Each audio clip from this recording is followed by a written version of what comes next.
those wipers with vigor. Yeah. Oh yeah. How did I miss that? I won't even tell you what I was saying. It's not I couldn't say it on TV. I was not happy about it because I took out the 10% chance of rain. You know, it's only time since I've been here I've taken out the 10% chance of rain. What do you know? It's kind of day I was having. So yeah, I had to turn them on just a little bit. There were a couple bigger drops, but very short-lived showers. We had a boundary that just didn't clear out the moisture as quickly today as we had originally anticipated. So the moisture kind of hung around, and then the afternoon daytime heating gave us some instability, and boom, that gave you a couple little stray showers across northern El Paso County and areas across the Palmer Divide. A couple little returns showing up there in Los Animas County.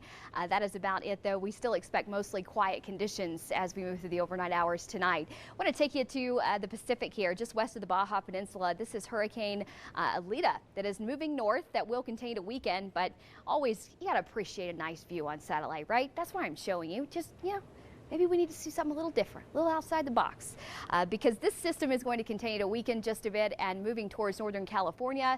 We may eventually get a little bit of moisture associated with weakening Hurricane ELIDA, but it won't be until early next week. The stubborn area of high pressure that is kind of in the way of things will steer this system towards parts of California and the Pacific Northwest over the next couple of days, continuing to really weaken this system to a low pressure remnant. That's about it. That high pressure, though, has been the really culprit, providing unseasonably hot conditions so far this week. With the exception of today, it was a little bit cooler because we had that rain cooled air hang around just a bit. But most locations stayed dry today. It was just a few little showers. Now high pressure will continue to meander east, and then not so fast. It's going to re-enter the forecast back west. So it's just going to kind of wobble back and forth here across the southwestern interior of the U.S., which means we're going to stay mostly dry and hot for the next couple of days. Here's what temperatures are going to be back up into the 90s to low 100s for the eastern plains and the Pikes Peak region on Thursday. Areas into the high country will be soaring into the 70s and 80s. If you're joining us around parts of Taylor County, 83 degrees there in Woodland Park. Areas across Cripple Creek at 79 degrees, 95 in Fountain, and 93 in Calhoun. Low 100s across the eastern plains tomorrow, and as you work your way up the Arkansas River Valley into the mid 90s for Canyon City, and certainly those low 100s for tomorrow afternoon with really just an abundance of sunshine in the forecast. Those west-northwest winds will be with us for the afternoon hours. We do expect more cloud cover across parts of southwestern Pueblo County, areas back into the San Luis Valley. This could give us a couple little stray showers at the surface, really for those elevations above 10,000 feet, but most locations, again, staying mostly dry here for Thursday. As we move through Friday, calmer winds, north winds, temperatures in the 90s to low 100s.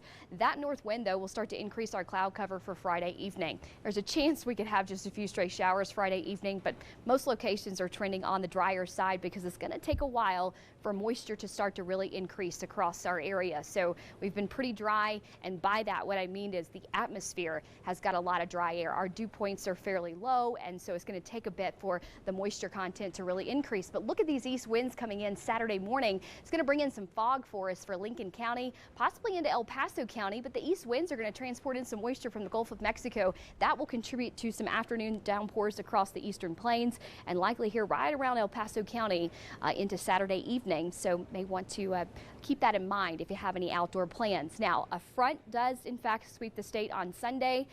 This will start to give us those cooler conditions by Sunday, so a better chance of showers and storms late Sunday evening. The timing of this front is still a detail we've got to hammer down a bit better, but right now a 30% chance is a really great spot to be in for scattered showers and thunderstorms Sunday afternoon. I'm not saying it's going to be a washout just yet, but I wouldn't hang your hat on it.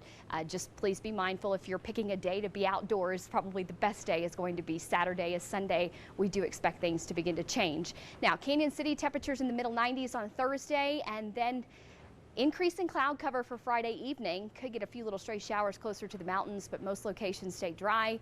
Our boomers really could return for those afternoon time frames, not just for the weekend, but lingering into early next week.